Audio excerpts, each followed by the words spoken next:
Hi everyone, I'm Riley, and I want to tell you about my unusual business, which was promoted in a few months. To tell the truth, my services are successful, and the most interesting thing is that I am only 16 years old. I am already a successful novice businessman. Do you want the story of a startup? Then watch, comment, like, and share this video. It all started quite spontaneously.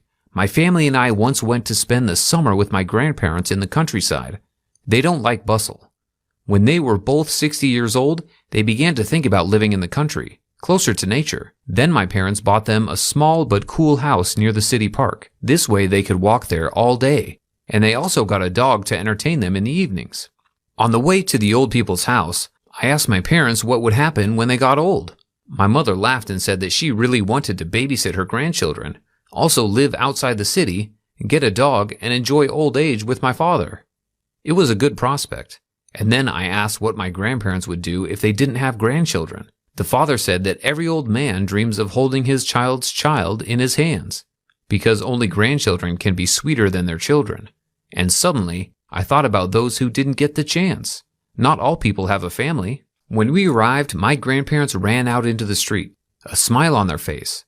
They kissed me and my little sister, and then took us home. I loved this moment. My grandmother made her brand casserole, a pie with nuts and caramel, made fresh orange juice, and it was all for us. Her table was always full of food in honor of our arrival. We had a very cool vacation with them, played with the dog, went to the park, rode horses near the house. This is what it means to be a guest of your grandparents. A couple of days later, at dinner, when the adults were talking to each other, I heard Stacy's name. I remember this girl. We used to live next door. She didn't have any grandparents, and she was always surprised when I told her how cool it was. Suddenly, I was reminded of the subject of lonely old men again. I asked my grandfather, "Imagine if you didn't have grandchildren. Would you be very upset?" My grandfather replied that he would, because there was nothing worse than facing old age alone. After spending a few luxurious days there, we had to go back to the city and do our usual things. A week later, my grandmother called us and said that my grandfather was very ill. My parents were alarmed, and we went there again. Dad insisted on taking the old people to us for treatment, so they temporarily decided to live with us. Since my parents worked, I went with my grandparents to hospitals, sometimes called the doctor at home. My sister, even if somehow, but cooked our food and cleaned the old people's bedroom. When my grandfather got better, he said that God gave him wonderful grandchildren. It was nice to hear that, and I thought again about lonely old people. I didn't get much sleep that night, so I went to Instagram and deliberately found Stacy. She grew up to be a very beautiful girl. I texted her, she was online, and immediately responded. She recognized me too. Word by word we started talking. I found out that when we were 10 years old, her parents went with her to another city. The reason for this was her grandparents. I didn't understand her offer because I remembered that she just never had any. I thought there weren't any until I accidentally found out about it. It turns out that my parents do not communicate with them almost since my birth. They live in a nursing home where my parents do not go, and they told me that my grandparents died before I was born, she said. It was terrible, but the worst thing is that it turns out that Stacy, having learned about the existence of old men, decided to find them. She found out the address and went there alone, found them by their last name, and said she was their granddaughter. Stacy was shocked by the conditions in which people lived. In fact, there are a lot more abandoned old people than we thought. All of them walk on closed territory, live as if in a prison. Food, walks, and sleep on a schedule. Pills, TV, and shower, the only variety. While she was telling me this, I felt sick. I thought it would be a good idea to replace these old people's homes with something better, like my old people's homes. Stacy spent most of the day there with her relatives and realized that her relatives were awesome. She began to visit them often, and when her parents found out about it, there was an incident and they moved again. From that moment on, Stacy constantly thinks about those who were abandoned. At that moment, I had an idea. I suggested that she help the elderly. "How's that?" she asked. And everything was simple. There are retired people who live in their own homes, like mine, for example. Such people are extremely lacking in communication with young children. In addition, they often need help to move something, cook, and so on. We could be their grandchildren for a while. At first, the idea was based on enthusiasm. Stacy organized this kind of work in her city, and I am in mine. In the evening, we reported who visited how many houses. To tell you the truth, I had a long list of addresses. It took time to get around to each one, which is a good thing I had a summer vacation.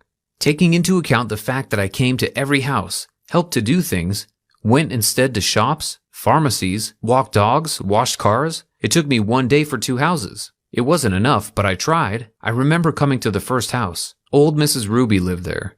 She also had a small house, in which she had long ago built a mini garden. It was overgrown with grass, and some of the house's doorknobs and furniture were broken, and it was a mess. I went inside, introduced myself, and identified myself as a volunteer assistant. At first they looked at me askance, thinking I was some kind of cheater. But when they were convinced of my pure intentions, Mrs. Ruby said what I could do to help her. I did everything right, and she gave me a delicious berry juice and chocolate cookies. When she heard about my initiative, she was happy and said that it would be great if I didn't stop there. I don't have my own grandchildren, and my children are far away. They have long left and can't come even once a year, so I live alone. They help me with money, but I can't do much anymore, she said, and shoved $10 into my hands. That's how I made my first money. When I got home, I told Stacy about the payment, and she suggested that I seriously consider volunteering as a business. Why not? We cannot take money from those who do not have it at all, but take it from those who give. This way, we will cover the expenses that are causing us to go into negative territory, she said. I consulted with my parents, and they said that this plan might work. I created pages in social networks, made ads, and ordered business cards. Of course, not everything was smooth.